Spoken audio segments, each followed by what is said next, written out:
Y'all knows before reacts, man. I just can't believe what I just heard come out of Obama's mouth, man.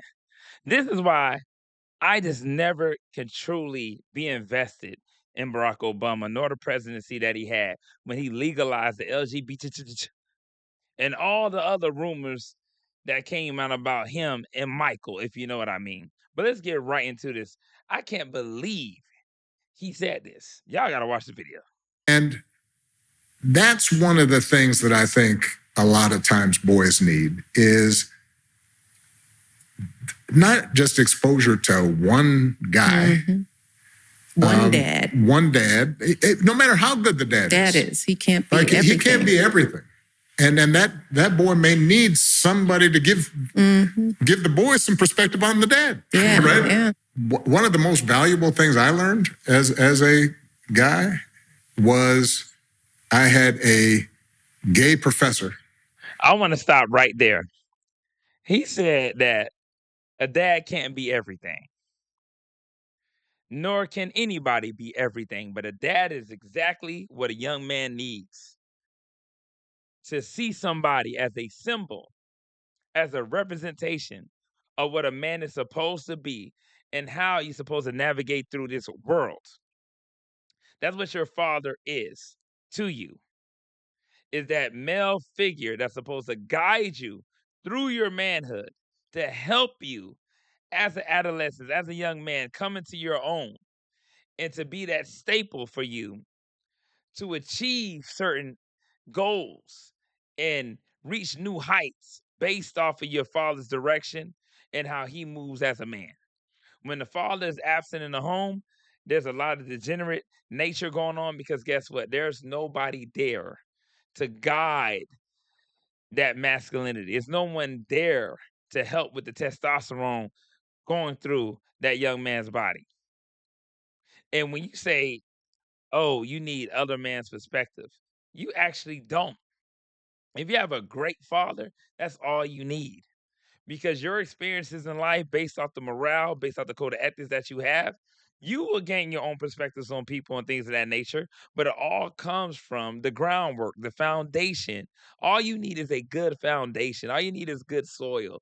And then when you go through the world, you will be able to withstand a whole bunch of other things. Not need some gay professor, somebody or somebody that believes in a different type of gender. That is odd, man. In college, at a time when openly gay folks still weren't out of line, who became one of my favorite professors and was a great guy and would call me out when I started saying stuff that was ignorant. You need that to show empathy and kindness. And by the way, you need that person in your friend group so that if you then have a boy who's gay or non-binary or what have you, they have somebody that they can go, okay, I'm not alone in this. Yeah. Right? So really, you do not. Here we go again, trying to broaden the spectrum, trying to make it appear as if you need to understand somebody's inner workings. You don't.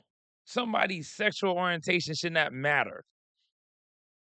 You shouldn't need to dive deep to understand where they're coming from. So that person needs to understand why you like women so much, why you want to marry a woman, why you are married to a woman. You need somebody to dive in deep to gain some type of understanding about your love for women. No, you do not.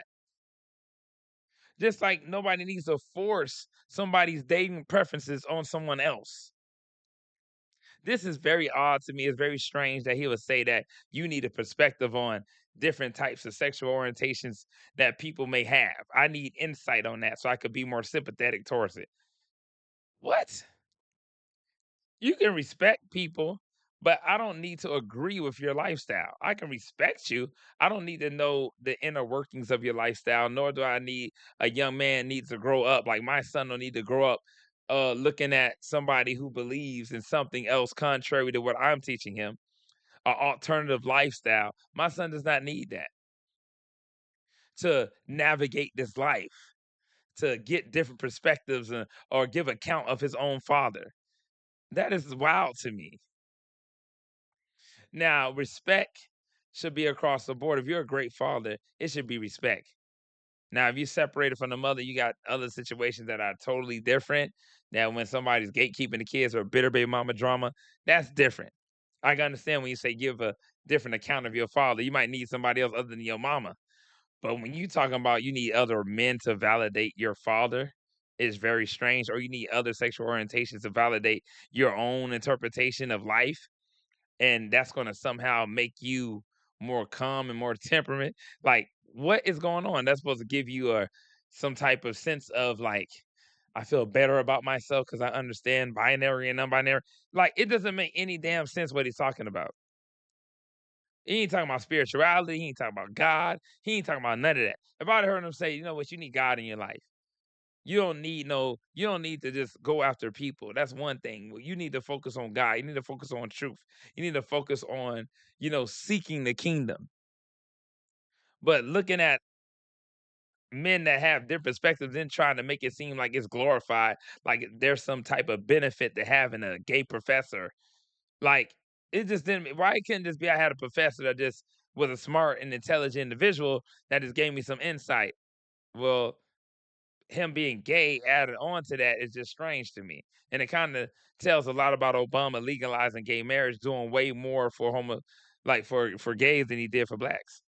So that, I think, is creating that community. I know it's corny, but that's what they need. And we talk a lot about what we had with our Creating mother. that community is what they need. See, this is the shit that's being pushed in society. This is that same old mumbo jumbo that they're continuously trying to force on our children, trying to get our kids invested in sexual orientation and somebody dating preferences somehow that's supposed to make our kids fundamentally better, which that is ridiculous. It's redundant. It's anecdotal to say things like that really have no benefit. There hasn't been any data to ever prove that would even help anyone in society. Me learning about why you like another man, I don't get that. So I just think that he could have easily said somebody who was wise gave him that perspective, not just somebody who has a sexual orientation because that's what he prefers. My Michael, my bad, my Michelle. Like, I don't get it, man. Y'all let me know what y'all guys think in the comments about the situation. I'm just completely appalled that he'll say something so outrageous, so disdainful, so careless in regards to a lot of young men and a lot of single women that actually looked up, especially black women, look up to Barack Obama, which I don't really know why, because he didn't do anything for the black community. But let me know what you guys think in the comment section, and I'm up out of here. This shit is nuts.